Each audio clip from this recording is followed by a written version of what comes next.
J'ai entendu l'histoire d'une femme qui avait un énorme goitre sur le cou et qui était allée à une réunion où ils ont prié pour elle et elle croyait qu'elle avait été guérie. Elle avait entendu la vérité au sujet de laquelle, que par les meurtrissures de Jésus, elle était guérie. Le lendemain matin, elle s'est levée devant toute l'assemblée et a dit « J'ai été guérie, mon goitre est guéri !» Et pourtant, cette chose était toujours là, vous pouviez encore la voir. Mais les gens comprenaient que, tout comme Jésus a maudit le figuier, qu'il a fallu 24 heures avant que ce qu'il ait dit se manifeste physiquement, ils lui ont accordé un peu de grâce et tout le monde a applaudi et pensé « Peut-être que cela va disparaître dans les temps à venir. » Mais elle est revenue l'année suivante et elle avait encore ce gros goitre. Et elle est montée devant tout le monde, elle a dit « C'était il y a 1 an ce soir que Dieu m'a guéri de mon goitre. » Et tout le monde a trouvé cela étrange, mais personne n'a rien dit. L'année suivante, elle est revenue et a dit « C'était il y a 2 ans ce soir que Dieu m'a guéri de mon goitre. » Et les gens commençaient à s'inquiéter. Alors ils ont parlé à la direction et ils ont dit « Il faut dire à cette femme qu'elle ne peut plus se lever et témoigner qu'elle est guérie si de toute évidence elle a encore ce goitre. » Donc la direction l'a convoquée, lui a dit « Tu ne peux plus donner ce témoignage parce que nous voulons être précis. Tu es une hypocrite, tu dis que tu possèdes quelque chose que tu n'as pas. » Quoi qu'il en soit, cette femme ce soir-là est allée dans sa chambre et a dit « Dieu, je sais que tu m'as guéri. » Je le crois, mais ces gens ne peuvent pas croire que quelque chose se passe tant qu'ils ne le voient pas. Peux-tu, s'il te plaît, enlever cette chose pour qu'ils puissent y croire? Et le lendemain matin, elle s'est levée et il avait complètement disparu. Et elle s'est levée et a dit « Je vous l'avais dit que Dieu m'avait guéri. » Maintenant, ce n'est pas tout à fait correct à 100%. Nous devons faire en sorte que cela se manifeste et ne pas simplement en faire une confession. Cela doit être quelque chose de vrai. Mais le principe est que vous devez être tellement convaincu que vous êtes guéri, que vous ne vous concentrez plus sur vous-même, que vous ne pensez plus à vous-même et que vous pouvez simplement laisser cela de côté, adorer Dieu pour qui il est et vous réjouir avec d'autres personnes qui sont en train d'être guéries et louer Dieu pour cela.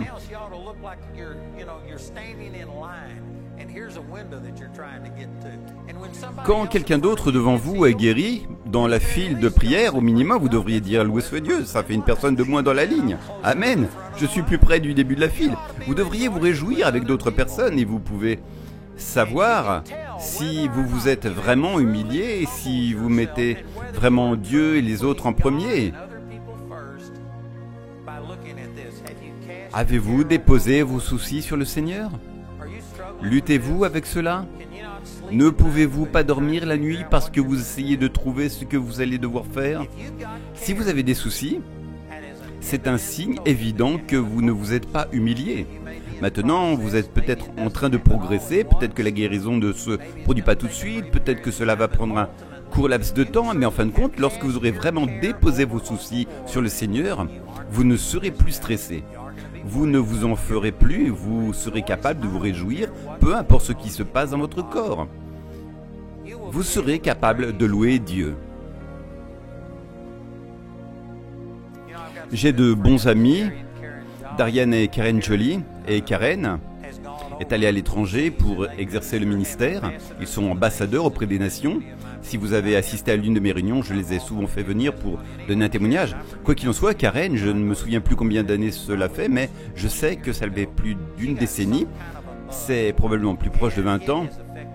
Et elle a attrapé une sorte de virus et cela l'a affectée. Elle a eu de terribles douleurs. J'ai passé des heures à prier avec elle à ce sujet. Je ne sais pas exactement où elle en est maintenant parce qu'elle n'en parle pas. Je ne sais pas si elle est encore confrontée à ce genre de choses ou non. Mais je sais que pendant de nombreuses années, Karen a eu des douleurs terribles. Mais vous ne l'auriez jamais su. Beaucoup de gens ici la connaissent. Et je vous garantis que Karen Jolie n'a jamais raté une occasion de servir. De partir en voyage à l'étranger, elle fait des choses, elle met les autres en premier, et je ne sais pas si elle en souffre encore ou non, car elle n'en parle jamais. Mais je sais qu'elle a traversé beaucoup de choses, et pourtant, elle aime Dieu, elle loue Dieu, et elle est heureuse. Et il y a des gens ici, encore une fois, je le dis avec amour, mais vous êtes tellement concentrés sur vous-même que vous ne vous réjouirez de rien ni pour personne. Vous ne louerez Dieu pour rien tant que votre situation ne sera pas réglée. Et vous êtes tellement centré sur vous-même que vous ne laisserez tout simplement pas la puissance de Dieu passer à travers vous. Vous ne pourriez pas prier pour quelqu'un d'autre. c'est un énorme obstacle à votre propre guérison. Vous devez apprendre à vous humilier sous la main puissante de Dieu. Et vous devez apprendre à mourir à vous-même. Et comme nous l'avons vu ce soir, lorsque vous trouvez la joie dans le Seigneur, que vous viviez ou mouriez, ce n'est pas si important, ce n'est pas si grave. Je ne veux pas décourager qui que ce soit, et je ne dis pas qu'il faut aller se suicider. Ce n'est certainement pas ce dont je parle, mais je dis que vous devez en arriver à un point où vous aimez tellement le Seigneur que, comme nous l'avons vu ce soir, penser à le voir serait merveilleux. Et je sais que quelqu'un ici pense, eh bien, c'est facile à prêcher, mais impossible à vivre. Savez-vous que j'ai été touché par le Seigneur le 23 mars 68 ? Je suis tombé amoureux du Seigneur. J'étais un pharisien, je comptais sur moi-même et je pensais que Dieu me devait quelque chose parce que je vivais plus dans la sainteté que quiconque d'autre. Et ce n'est pas une déclaration orgueilleuse, je ne connaissais tout simplement personne qui vivait aussi saintement que moi. J'ai 75 ans, je n'ai jamais bu une goutte d'alcool, je n'ai jamais fumé une cigarette, je n'ai jamais dit un mot vulgaire en 75 ans, et je comptais sur ma bonté.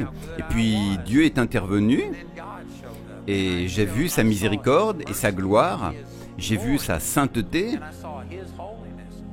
et en comparaison à la sainteté de Dieu, toute ma justice était comme un vêtement souillé. Et honnêtement, je pensais que Dieu allait me tuer. Alors j'ai commencé à confesser tout ce que j'avais jamais fait ou que je pourrais faire. Et j'ai passé 1h30 à me confesser devant les dirigeants de l'église, devant tous mes amis, avouant quel hypocrite j'étais. Et à la fin, je ne savais pas ce qui allait se passer, j'étais allongé sur le sol, et au lieu du rejet ou de la punition, l'amour de Dieu m'a submergé. Et pendant 4 mois et demi, j'étais plongé dans la présence de Dieu. Émotionnellement, je ne savais pas grand-chose, c'était juste une expérience émotionnelle. Puis l'émotion s'est estompée, j'étais enrôlé et envoyé au Vietnam. Mais vous savez quoi ? J'avais goûté à la bonté de Dieu, et j'aimais tellement Dieu que j'ai passé 13 mois au Vietnam à demander à Dieu de me ramener à la maison. J'étais prêt à aller avec le Seigneur parce que je pensais qu'on ne pouvait pas vivre au niveau spirituel que j'avais atteint. Je pensais que la seule façon de revenir à cet état était de mourir. Et donc j'ai honnêtement passé 13 mois à demander à Dieu de me laisser mourir. Et j'ai failli mourir 2 fois en une journée. Et j'ai découvert que je n'étais pas aussi enthousiaste à l'idée de mourir que je le pensais. Et j'ai compris que j'allais devoir, d'une manière ou d'une autre, survivre au Vietnam. Alors je me suis plongé dans la Bible et j'ai commencé à étudier. Mais saviez-vous que j'étais l'assistant d'un aumônier ? Il était aumônier protestant, mais en un sens, il donnait les derniers sacrements à tous ces gars. Il avait un poste de combat si proche de la frontière laotienne que nous, sur cette montagne, pouvions voir les camions de l'armée vietnamienne roulant sur la piste de Ho Chi Minh, mais c'était hors des limites et nous ne pouvions pas leur tirer dessus. Mais c'était si près du Laos et au milieu de nulle part. Et ces gars-là étaient exposés à se faire attaquer. Il était probable que tous allaient mourir. Alors ils ont fait venir l'aumônier pour qu'il fasse un dernier service avant leur mort. J'étais l'assistant de l'aumônier et je suis allé avec lui. Et nous étions dans un endroit plus petit que cet auditorium. Il y avait environ 100 gars sur cette base. Et en quelques heures que j'étais là, j'ai compté 175 obus de mortier qui ont atterri à l'intérieur de notre périmètre. Et les gens mouraient tout autour de nous. Et vous pouviez voir les tirs de fusil venant de la colline. Ils étaient assez loin pour que je ne leur tire pas dessus, mais j'avais mon M16 pointé sur eux, prêt à tirer pour me défendre. De toute façon, j'ai vu que c'était si proche et nous étions en pleine bataille. Quelle aurait été votre réaction ? Vous savez ce que j'ai ressenti ? J'étais tellement excité. Je me disais, Jésus, c'est merveilleux. Je pourrais te voir avant la fin de la journée, aujourd'hui même. Et j'étais empli de l'amour de Dieu et je veux dire, j'étais excité comme jamais en pensant, waouh, c'est extraordinaire, je pourrais être au ciel avant la tombée de la nuit. Je sais que certains d'entre vous pensent que je suis bizarre, mais je trouve bizarre d'être tellement centré sur moi-même. La vérité, c'est que nous avons ces promesses. Vivre, c'est Christ, et mourir m'est un gain. Nous avons ces promesses que le ciel sera extraordinaire. Sans plus jamais de douleur ni de chagrin, nous n'allons même pas nous souvenir des choses passées. Nous allons vivre dans un manoir, sur des rues pavées d'or et bien plus encore. Saviez-vous que nous devrions arriver à un point où nous n'avons plus peur de la mort, où nous ne sommes plus tellement concentrés sur nous-mêmes que nous sommes absorbés par tout ce qui nous arrive? Je vous promets que si vous faites cela, vous finirez par laisser la puissance de Dieu couler à travers vous plus efficacement. Vous guérirez plus vite que si vous étiez là, dans le désespoir, la peur et le chagrin, en essayant de gérer ces choses. Nous devons être capables de louer Dieu au-delà de ce que nous ressentons, au-delà de ce que nous voyons. Nous devons le louer pour qui il est, pas seulement pour toutes les choses qu'il fait. Maintenant, je crois à la guérison et je sais que vous êtes venus ici pour être guéris et Dieu veut que chacun de vous soit guéri. Mais il veut aussi que vous arriviez à un point où vous l'aimez, où vous aimez les autres plus que vous-même. C'est ainsi qu'il est. Il est doux et humble de cœur. Et lorsque vous adoptez cette attitude, je vous garantis que cela libère la puissance surnaturelle de Dieu. Laissez-moi dire une dernière chose. Vous ne pouvez pas faire cela par vous-même. J'ai souvent pensé à cela, c'est comme si vous étiez debout dans une flaque de boue, ou si vous essayez de nettoyer vos pieds. Vous pourriez enlever un et le nettoyer, mais comment nettoyez-vous l'autre ? Vous auriez besoin de quelqu'un pour vous sortir de là. Vous ne pouvez pas mourir à vous-même par vous-même. Il faut une rencontre surnaturelle avec Dieu. Pour moi, cela s'est produit lorsque j'ai vu mon hypocrisie, à quel point j'étais religieux et pharisien. Et le 23 mars 1968, j'ai pris la décision que Dieu était plus important que moi. Je me suis humilié et je ne peux pas dire que je l'ai fait parfaitement, mais c'est là que j'ai pris cette décision et vous savez, cela fait maintenant 56 ans que je marche dans cette voie. Et le Seigneur continue de me confronter à mon égocentrisme. Certains m'ont déjà demandé, après avoir entendu cet enseignement, pourriez-vous juste prier pour moi et chasser l'égoïsme de ma vie? La seule façon de chasser l'égoïsme de vous, c'est de vous tuer. Et alors vous n'aurez plus jamais de problème avec l'égoïsme. Mais tant que vous êtes dans ce corps, vous avez le choix. Dieu ne vous forcera à rien. Et vous avez l'option de penser totalement à vous-même et de vous concentrer sur vous-même. Mais vous avez aussi l'option, selon Romains 12, verset 1, de vous offrir comme un sacrifice vivant, saint et agréable à Dieu, ce qui est un service raisonnable. Ce n'est pas seulement pour le prédicateur, c'est pour chacun d'entre nous.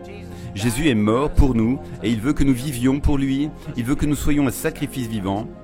Pas un sacrifice mort, ce n'est pas un acte unique, c'est quelque chose que vous devez vivre constamment. J'ai pris cette décision le 23 mars 68, mais le Seigneur continue de travailler en moi. Et je dois encore lutter contre l'égoïsme. Vous n'en viendrez jamais totalement à bout, mais vous pouvez arriver à un point où vous placez Dieu, les autres et ce à quoi Dieu vous a appelé avant vous-même. Et quand vous faites cela, cela déclenche un flux surnaturel. Je peux honnêtement vous dire que l'une des raisons pour lesquelles les bénédictions reposent sur ce ministère est à cause de tout notre leadership. J'aimerais que vous ayez le temps de parler à ces gens. Ils sont là pour glorifier Dieu. Nous sommes ici parce que nous croyons que Dieu nous a donné une opportunité d'aider les autres. J'ai mentionné plus tôt aujourd'hui que Mike et Carrie ont été désignés pour prendre la relève du ministère. Et peu après avoir accepté, ils sont venus me voir, Jamie et moi, et ont dit « Écoutez, ils sont venus voir Jamie et moi et ont dit « Écoutez, si vous trouvez quelqu'un d'autre qui ferait un meilleur travail, si vous changez d'avis, cela ne nous pose aucun problème. » C'est merveilleux. Vous savez ce que c'est? C'est une attitude humble. C'est mettre Dieu et les autres avant soi. Actuellement, nous avons environ 150 millions de dollars d'actifs et nous sommes en train de construire pour $1 milliard de projets supplémentaires. Et ils héritent de tout cela et ils disent « Si vous préférez que quelqu'un d'autre le fasse, c'est parfait. » Vous savez ce que c'est l'humilité? C'est mettre Dieu en premier. Et pourtant, ce serait une erreur pour eux de dire « Nous ne sommes pas dignes et nous ne pouvons pas faire cela. » Ce serait de la fausse modestie, c'est se promouvoir soi-même. En fait, ils se sont élevés au niveau requis, ils ont accepté la responsabilité, ils laissent Dieu les élever, mais ils ne se promeuvent pas eux-mêmes. Il y a une différence entre se promouvoir soi-même et laisser Dieu vous élever. Et lorsque Dieu vous élève, ce serait de l'orgueil de votre part de refuser. Billy Eberhardt a travaillé pour nous pendant 1 an, sans salaire. En fait, j'ai découvert ce soir qu'à son arrivée ici, ils ont remorqué sa voiture parce qu'il l'avait garée au mauvais endroit. Je ne savais pas tout cela jusqu'à ce soir. Et voici cet homme qui est très prospère, qui a toutes ses entreprises, qui est venu ici pour être une bénédiction. Et c'est ainsi que mon ministère le traite. Et il a travaillé pour nous pendant 1 an sans être payé. Et finalement, mon conseil d'administration a dit « Il est temps que tu sois payé. C'est incorrect que tu diriges un ministère sans prendre de salaire. » Alors, il a accepté. Ils lui ont donné une augmentation l'année dernière. Mais il ne l'a pas encore prise. Ils lui ont offert, mais il ne l'a toujours pas accepté. Tu sais, tu peux regarder toute l'équipe, comme Andrew Wirtz ici, il travaillait dans le ministère. Et nous avions un gars qui essayait de détruire mon ministère, qui a appelé des partenaires pour leur dire que j'étais du diable et que j'étais une secte et d'autres choses. Andrew Wirtz était sous sa direction et entendait toutes ces choses négatives, mais ensuite, Jamie a vraiment ressenti qu'il fallait intégrer Andrew Wirtz à notre équipe de direction. Et quand Andrew Wirtz est entré et a commencé à siéger dans notre équipe de direction, il a réalisé que ce qu'il entendait sur nous n'était pas vrai. Ainsi, en Angleterre, lors de l'une de nos réunions, il est allé parler à Billy et à Mike et Carrie. Il a mis son emploi en jeu. Il était avec nous depuis 15 ou 16 ans, je ne sais plus. Bref, il était avec nous depuis longtemps. Et il a mis son emploi en jeu et a dénoncé ce gars. Et si nous ne l'avions pas accepté, cela aurait été la fin d'Andrew et Jeremy. Pourtant, sais-tu qu'il a mis le ministère avant lui-même? Aujourd'hui, il est chef des opérations. Et tu peux passer en revue toute l'équipe. Notre louange est dirigée par Chandler. Et Daniel était celui qui dirigeait notre louange. Mais ensuite, il a senti que Dieu le poussait plus vers le ministère de guérison. Et il a élevé Chandra pour diriger notre louange. Et vous n'avez peut-être pas remarqué, mais Chandra était sur le côté ce soir, juste à jouer de la guitare en arrière-plan. Et elle a laissé d'autres personnes diriger. Elle a laissé Daniel diriger. C'est comme ça que ça fonctionne. Nous avons des gens qui viennent d'autres endroits, d'autres écoles bibliques, et ils disent qu'une des différences ici, c'est que personne n'est ici pour construire son propre royaume. Personne ne se dispute pour être le meilleur conducteur, le meilleur instructeur. Et quand tu as ce genre d'attitude, cela permet à la puissance de Dieu de couler à travers l'humilité. Dieu résiste à l'orgueil. Mais il donne la grâce aux humbles. La grâce est la faveur de Dieu imméritée, non méritée. C'est tout ce que Dieu est mis à notre disposition sur une base non méritée. Et mon ami, quand tu t'humilies, tu reçois la puissance surnaturelle de Dieu. Ce soir, je veux m'appuyer là-dessus. Aujourd'hui, nous avons vu une comédie musicale et je veux vous encourager à aller au-delà de vous-même. Vous devez détourner votre attention de vous-même. Cela ne veut pas dire que vous allez refuser une guérison, que vous ne croyez plus et que vous n'acceptez plus la vérité. Mais vous allez glorifier Dieu, vous allez commencer à adorer Dieu et à le louer parce qu'il est digne d'être loué. Que tu l'aies vu dans ton corps ou non. Et je te le dis, quand tu commences à louer Dieu, je crois que cela est une force pour arrêter l'ennemi. C'est ce qu'il est dit dans le psaume 8. Quand tu commences à louer Dieu, ainsi, Satan, qui est un égocentrique, focalisé uniquement sur lui-même, qui a toujours voulu recevoir l'adoration qui est due à Dieu, ne le supporte pas. Et les démons fuiront.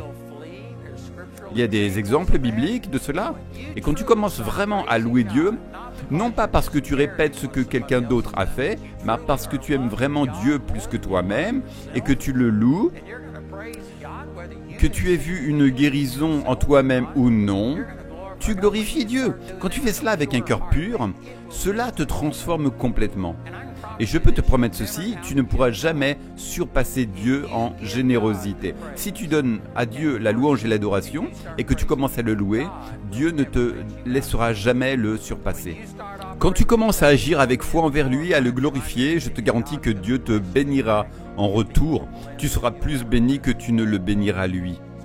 Donc je veux juste t'encourager ce soir. Cela ne semble peut-être pas encourageant, mais ça l'est. C'est en fait merveilleux de simplement arriver à la fin de toi-même et d'atteindre un point où tu dis « Dieu, si tu ne peux pas me défendre, si tu ne peux pas t'occuper de cela, je ne vais certainement pas essayer de le faire moi-même. À moi la vengeance, dit le Seigneur, je rendrai justice. Déchargez-vous sur lui de tous vos soucis, car il résiste aux orgueilleux, mais il accorde sa grâce aux humbles. » Amen. Je veux encourager notre équipe de louanges,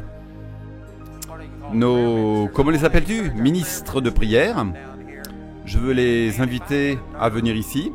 Et si j'ai touché un point sensible ce soir, tu dois répondre. En réalité, tout le monde doit répondre à cela. Personne n'est parfait dans ce domaine. Mais certains d'entre vous n'ont même pas pensé que c'était une bonne chose. C'est une nouvelle idée pour toi de penser qu'il est possible de penser à quelqu'un d'autre que soi-même. Tu peux louer Dieu avant même d'avoir ce dont tu as besoin. Tu peux louer Dieu parce qu'il est bon simplement et tu vas le louer pour qui il est. Si c'est nouveau pour toi et que tu n'as pas encore réagi à cela, tu pourrais venir ici et t'accorder avec quelqu'un en disant que tu veux t'humilier. Tu dois t'humilier. Amen. Que Dieu soit loué. L'Épître aux Romains, chapitre 12, verset 1, dit de devenir un sacrifice vivant. Et le problème avec un sacrifice vivant, c'est qu'il ne cesse de se retirer de l'autel. Ce n'est pas une décision que l'on prend une seule fois. Tu commences une première fois, mais ensuite tu dois le vivre chaque jour de ta vie. Et je te le dis, c'est vraiment extraordinaire. Quand tu atteins le point où tu n'as plus besoin de te défendre. Le fardeau n'est plus sur toi. Le fardeau n'est plus sur toi pour être guéri. Tu vas simplement glorifier Dieu et commencer à l'adorer. C'est en fait une manière formidable de vivre. Pendant la période du Covid, tous nos dirigeants de la ville, les commissaires et le département de la santé étaient assis juste ici. Et nous étions tous dans cet auditorium. Ils étaient en train de me critiquer, de dire des choses horribles à notre sujet.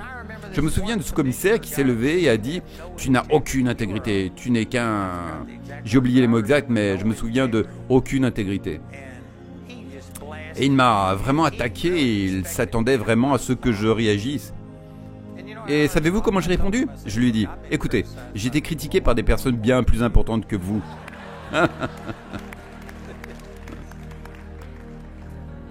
Je ne pense pas que ça l'ait béni, mais cela m'a vraiment béni. Vous n'étiez pas là, n'est-ce pas? C'était avant que Romer ne devienne conseiller municipal ici. Mais c'était avant son époque. Mais je te le dis, tu atteins un point où tu te fiches de ce que les gens disent de toi. Une fois, un gars est venu me voir et m'a dit « Tu avais tort sur ce point » et il a commencé à me critiquer, à dire toutes ces choses. Et je l'ai juste interrompu et je lui ai dit « Qui est mort et t'a fait Dieu ?» Il m'a regardé comme s'il ne comprenait pas ce que je voulais dire. Je lui ai dit « Tu n'es pas Dieu, je n'ai pas besoin de te plaire. » Il s'est offensé. Et j'ai dit « Je ne me soucie pas de ce que tu penses. » Il a répondu « Tu devrais. » Et j'ai dit « Je ne m'en soucie pas. » J'ai dit « Tu n'es personne comparé à Dieu. » Et je dis que la seule personne à qui je dois entièrement dépendre, c'est Dieu. Tant que je sens que je fais ce que Dieu me dit de faire, je me fiche de ce que quelqu'un d'autre pense. Les seules personnes qui te décevront jamais sont celles sur qui tu te reposes. Ne te repose sur rien d'autre que les bras éternels et tu ne seras jamais déçu. Amen.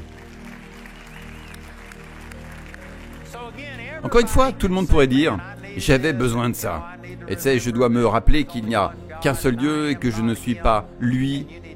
Tu dois te dépasser. Tout le monde a besoin de cela à un certain degré, mais je sais que Dieu parle à certaines personnes ici. Tu étais tellement absorbé par ta situation, tellement concentré sur toi-même, que tu ne l'avais pas réalisé. Mais tu étais totalement dans l'orgueil. Tu étais centré sur toi-même. Et Dieu t'a parlé ce soir et tu n'as jamais traité cela, donc tu dois te repentir. Et encore une fois, nous pourrions tous recevoir cela à un certain degré, mais je parle aux personnes pour qui cela a été un problème majeur. Dieu t'a parlé ce soir et tu dois t'humilier. Si c'est toi, je veux que tu te lèves là où tu es. Et nous allons prier pour toi maintenant.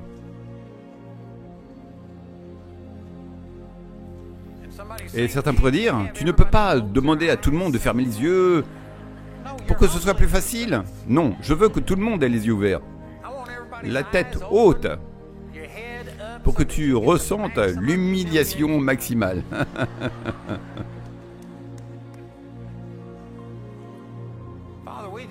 Père, nous te remercions.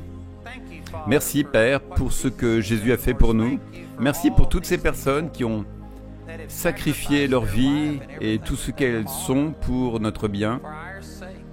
Merci pour les personnes qui ont mis ton royaume au-dessus de leurs propres gains personnels. Nous en bénéficions aujourd'hui. Merci pour ceux qui sont morts pour traduire les Écritures. John Huss, Wycliffe, Luther et tant d'autres. Tyndale. Merci pour ceux qui ont été brûlés sur le bûcher. Et Père, nous voulons simplement te mettre avant nous-mêmes. Et même si nous désirons être guéris et que nous savons que c'est ta volonté pour nous d'être guéris, nous allons te louer même avant de le voir, nous allons te glorifier pour qui tu es. Père, nous allons nous occuper de quelqu'un d'autre avant de recevoir nous-mêmes. Nous détournons notre attention de nous-mêmes et la mettons sur toi. Et ces personnes qui se sont levées, elles sont humiliées. Tu as dit que si nous nous humilions sous la puissante main de Dieu, tu nous élèveras. Et donc, nous nous humilions ici, debout devant nos frères et sœurs. Nous montons sur l'autel et devenons un sacrifice vivant. Nous demandons que le feu de Dieu consume ces sacrifices. Père, détourne notre attention de nous-mêmes, aide-nous à dépasser nos propres besoins et à nous concentrer sur toi et sur les autres. Père, nous nous sommes humiliés et nous croyons que cela se produit, que tu fais ces choses en nous, dans nos émotions. Nous croyons qu'en nous humiliant, nous te remercions que ta puissance va se manifester à travers l'humilité, que ton onction va couler, que des guérisons auront lieu, que des personnes seront libérées. Et donc, Père, nous te remercions pour cela. Nous sommes d'accord et nous recevons cela au nom puissant de Jésus. Amen.